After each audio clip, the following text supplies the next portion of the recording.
that the word to describe this movie, crazy? This movie's insane. Absolutely. Yes, it is. It's insane in the best way possible. It's insane that you have no idea what's going to happen next. Just like, kind of an insane person. It's unpredictable. Yeah. Was that the appeal?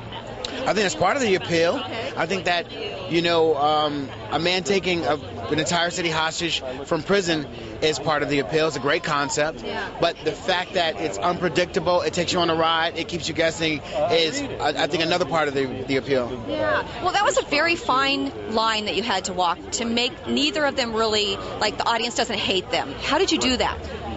You know what? I think that's a combination of writing. It's a combination of working with really good actors. I mean, I'll give you an example. Gerard brings a humanity to the part of Clyde, and if in the wrong hands, you could just kind of chalk him up as a crazy person. But there's something relatable about Gerard that makes it really kind of strange to watch, because you're rooting for this guy, but he's doing awful things. And I don't know. It's part of the appeal of the movie, I think. You know what I'm really impressed by is you tweet a lot and you keep the fans involved, and you kept them involved the whole production. Is that something you're going to do with all of your movies? If Twitter is around when I do my next one and my next one after that, I think it's a great tool. I think you cut out the middleman and you have access to thousands of points of view from all over the world. I think that is invaluable.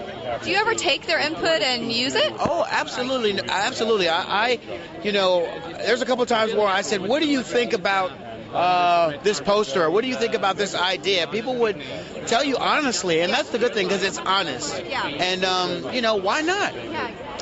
It's a little bit of an old-fashioned movie, What I loved about it was an old-school cat and mouse tug-of-war between two people who both are right. Yeah.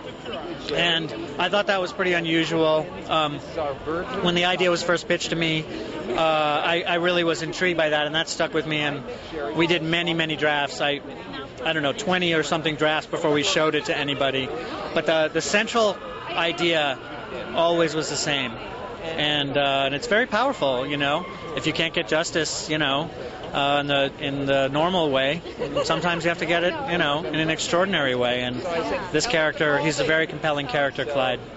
Now, is 20 drafts, is that normal for a project? It is for me. I'm kind of a hard ass about that. But as I said, I think it's better when you work on it more. And in recent years, I haven't worked on a movie where I've had less than 20, 25 drafts. I mean, that would be atypical for me. So I don't know how other people do it. Maybe there are great filmmakers who, Jim Brooks, it pops out and it's perfect and brilliant.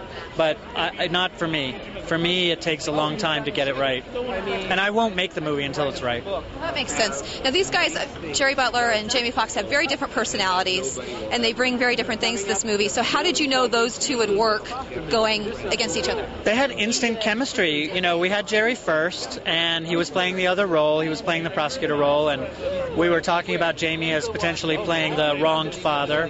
And the minute they met, the chemistry was obvious, and we were just like enthralled by the chemistry, and that's how we knew. They had it. Yeah. Does that usually happen in casting? No, very rarely. The only time it's ever happened to me before was on Mr. and Mrs. Smith. Yeah, well, that makes sense. They had instant chemistry, and look where that ended up. We don't think Jerry and Jamie are going to end up that way. You never know. You never know. Come to the movie and find out. Yeah.